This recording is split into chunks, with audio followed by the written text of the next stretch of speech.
안녕하세요. 충무로 야매 박사입니다. 오늘은 노루지와 유산지의 차이에 대해서 설명해 보도록 하겠습니다.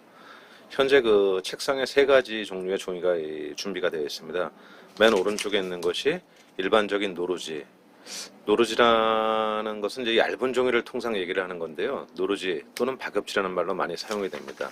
그냥 종이를 극단적으로 얇게 만든 종이입니다. 현재 이것은 28g 노루지가 되겠습니다.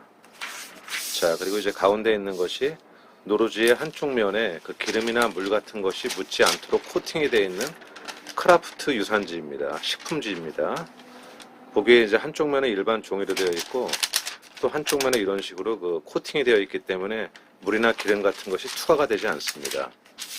가운데 있는 것은 크라프트 유산지고요. 그 다음에 맨 좌측에 있는 이 종이는 일반적인 우리가 가장 많이 쓰는 백색 유산지가 되겠습니다.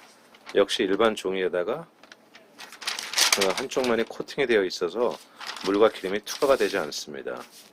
그럼 이것을 간단하게 시험을 한번 해보겠습니다.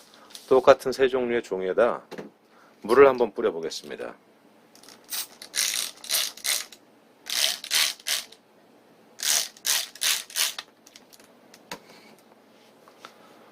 자, 이렇게 해서 이제 유산지, 그 일반적인 백색 유산지, 크라프트 유산지, 그리고 일반 노루지, 그냥 종이입니다. 이렇게 세 종류에다 모두 물을 뿌려 보았는데요. 이것을 한번 확대해서 보시겠습니다. 자, 이것을 좀 더 자세히 확대해 보겠습니다. 백색 유산지에 뿌려진 물은 종이에 현재 종이가 젖질 않고 있죠. 그리고 크라프트 유산지 역시 마찬가지입니다. 크라프트 유산지에 뿌린 물도 역시 종이가 젖거나 이런 현상이 발생하지 않고 있습니다. 반면에 노루지,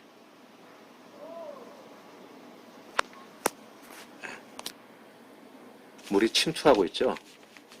그래서 만져보게 되면 종이 자체가 이런 식으로 젖어가지고 시간이 조금 더 지나면 종이가 이제 녹아서 뚫리는 것을 확인할 수가 있습니다. 자, 이렇게 세 가지 종에다 물을 뿌려 보았는데요. 지금 시간이 약 1분 정도 경과된 상태에서 한번 확인해 보도록 하겠습니다. 일반적인 노루지. 자, 묽게 젖어 있죠. 그래서 쉽게 찢어지는 것을 확인할 수가 있습니다.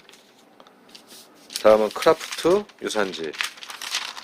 제가 아까 크라프트 종이의 한쪽 면이 코팅이 되어 있다고 말씀을 드렸는데요.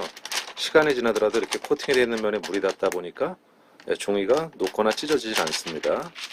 그 다음에 백색 유산지 역시 마찬가지죠. 물방울이 이런 식으로 굴러다니면서 종이가 젖거나 찢어지지 않는 현상을 확인하실 수가 있습니다.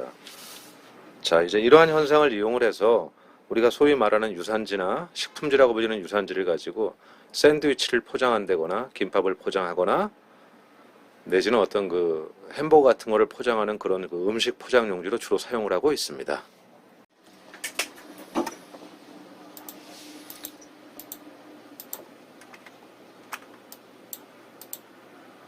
네, 다음은 이렇게 해서 야매 박사의 샌드위치, 햄버거 이런 여러 가지 아이템들로 지금 데이터를 만들어 보았는데요. 이것을 그대로 바로 저 유산지에 인쇄를 해보도록 하겠습니다.